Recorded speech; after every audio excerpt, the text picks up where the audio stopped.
जय श्री कृष्णा। राधे राधे जी। नमस्कार दोस्तों, आप सबका आपके अपने सुनीता भक्ति चैनल में हार्दिक स्वागत है। भगवान श्री कृष्ण की कृपा आप और आपके समस्त परिवार पर बनी रहे।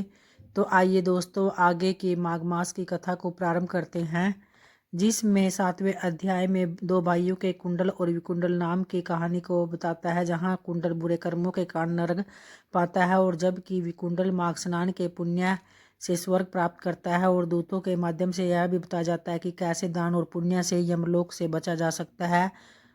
ये भक्तों आगे कथा को प्रारंभ करते हैं। हरिमित्र का पुत्र सुमित्र नाम का एक ब्राह्मण था, जिसका आश्रम यमुना नदी के दक्षिणोत्तर दिशा में था। उसके साथ जंगल में ही तुम्हारी मित्रता हो गई और उसके साथ तुमने 2 बार माघ मास में श्री यमुना जी में स्नान किया था। पहली बार जब स्नान करने से तुम्हारे सब पाप नष्ट हो गए और दूसरी बार स्नान करने से तुमको स्वर्ग प्राप्त हुआ। सो हे वैश्यवर, तुमने 2 बार माघ मास में स्नान किया, इसी के पुण्य के फल से तुमको स्वर्ग प्राप्त हुआ और तुम्हारा भाई नरक को प्राप्त हुआ। दत्तात्रेय जी कहने लगे कि इस प्रकार वह भाई के दुखों से अति दुखित होकर नम्रता पूर्वक मीठे वचनों से दूतों से कहने लगा कि हे दूतों, सज्जन पुरुषों के साथ 7 पग चलने से मित्रता हो जाती है और यह कल्याणकारी भी होती है। मित्र प्रेम की चिंता न करते हुए तुम मुझको इतना बताने की कृपा करो कि कौन से कर्म से मनुष्य यमलोक को प्राप्त नहीं होता, क्योंकि तुम सर्वज्ञ हो। इस प्रकार यह सब सुनकर यमदूत कहने लगा कि तुमने बड़ी सुंदर वार्ता पूछी है। यद्यपि मैं अपराधीन हूँ, फिर भी तुम्हारे स्नेहवश अपनी बुद्धि के अनुसार बतलाता हूँ। जो प्राणी काया वाचा और मनसा से कभी दूसरों को दुख नहीं देते, वे यमलोक में नहीं जाते। हिंसा करने वाले वेद यज्ञ तप और दान से भी उत्तम गति को नहीं पाते। अहिंसा सबसे बड़ा धर्म तप और दान ऋषियों में बताया गया है। जो मनुष्य जल या पृथ्वी पर रहने वाले जीवों को अपने भोजन के लिए मारते हैं, वे कालसूत्र नामक नरक में पड़ते हैं और वहां अपना मांस खाते हैं और रक्त पान करते हैं तथा पीप की कीच में उनको कीड़े काटते हैं।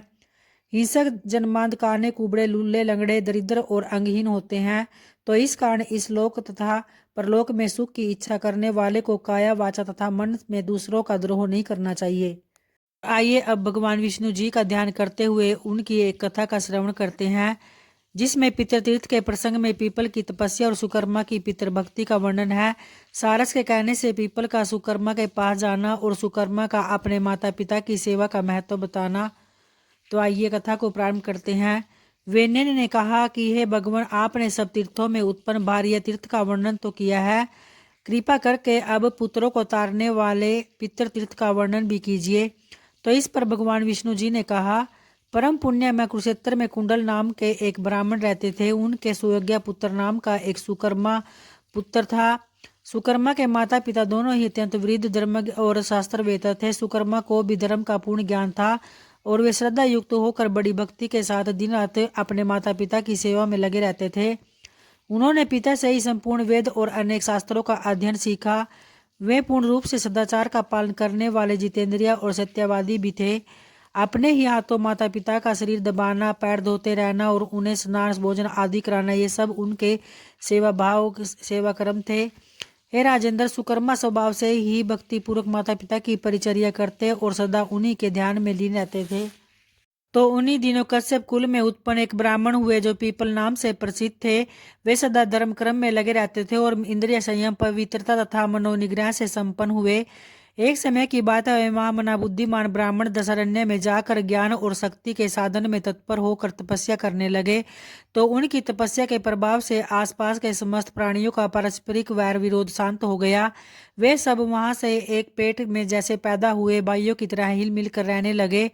पीपल की तपस्या देखकर मुनियों तथा इंद्र आदि देवताओं को भी बड़ा विस्मय हुआ और वे देवता से कहने लगे कि हो, इस ब्राह्मण की कितनी तीव्र तपस्या है, कैसा मनोनिग्रह है और कितना इंद्र संयम है।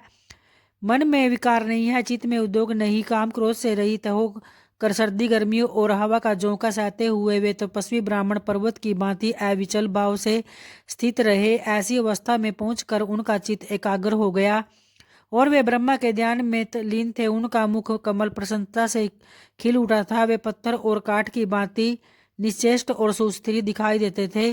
धर्म में उनका अनुराग था तब से शरीर दुर्बल हो गया था और हृदय में पूर्ण श्रद्धा थी। तो इस प्रकार उन बुद्धिमान ब्राह्मण को तपस्या करते 1000 वर्ष बीत गए और वहां बहुत सी चींटियों ने मिलकर मिट्टी का ढेर लगा दिया। उनके ऊपर बांबी का विशाल मंदिर सा बन गया।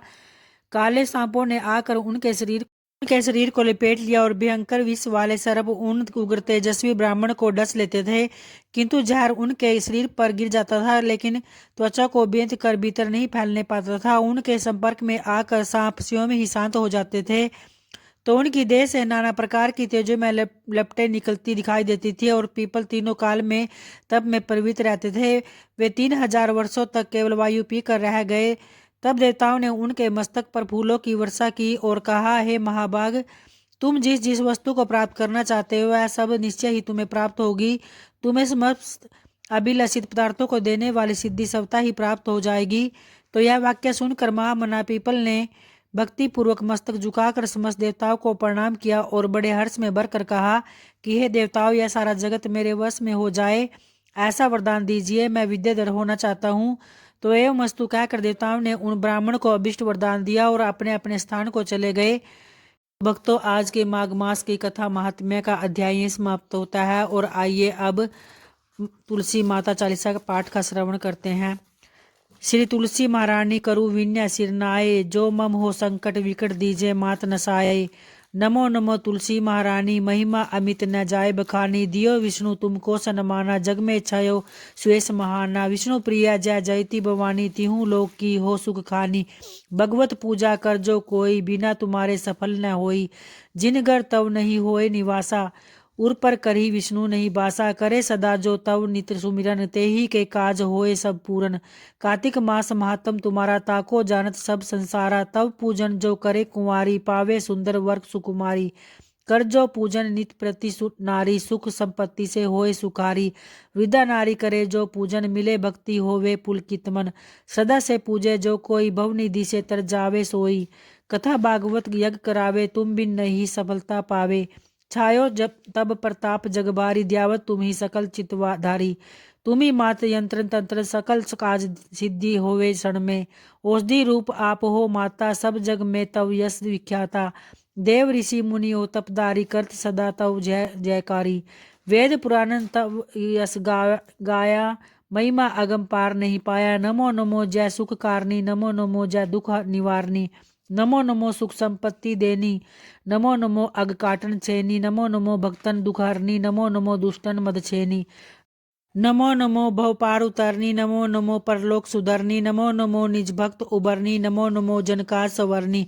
नमो नमो जय कुमति नसावनी, नमो नमो सुख उपजावनी। जयति जयति जय तुलसी माई, ध्या तुमको शीस नवाई। निज जन जानी मोहि अपनाओ, बिगड़े कारज आप बनाओ। करु विनय मैं मात तुम्हारी, पूर्ण आशा करूँ हमारी। शरण चरण कर जोरी मनाऊँ, निस्दिन तेरे ही गुण गाऊँ। करहु मात यह अब मोह पर दाया, निर्मल होए सकल मम काया। मंगू मात यह बर दीजे, सकल मनोरथ पूर्ण कीजिए। जनु नहीं कछ नेम अचारा, छमु मात अपराध हमारा। बरह मास करे जो पूजा, ता समुख जग में हो और न दूजा। प्रथमी गंगा जल मंगवावे, फिर सुंदर स्नान करावे। चंदन अक्षत पुष्प चढ़ावे, धूप दीप नैवेद्य लगावे। करे आचमन गंगा जल से, ध्यान करे हृदय मन से। पाठ करे फिर चालीसा की, स्तुति करे मात तुलसा की। यह विधि पूजा करे हमेशा, ताके तन नहीं रहे कलेसा। करे मास कार्तिक का साधन, सोवे नित पवित्र सिद्ध हुई जाई। है यह कथा महा सुखदाई, पढ़े सुने सो बहु पार जाई। तुलसा मैया तुम कल्याणी, तुम्हारी महिमा सब जग जानी। तो प्रेम से बोलिए भक्तों, भगवान श्री हरि विष्णु की जय और माता लक्ष्मी की जय। धन्यवाद दोस्तों।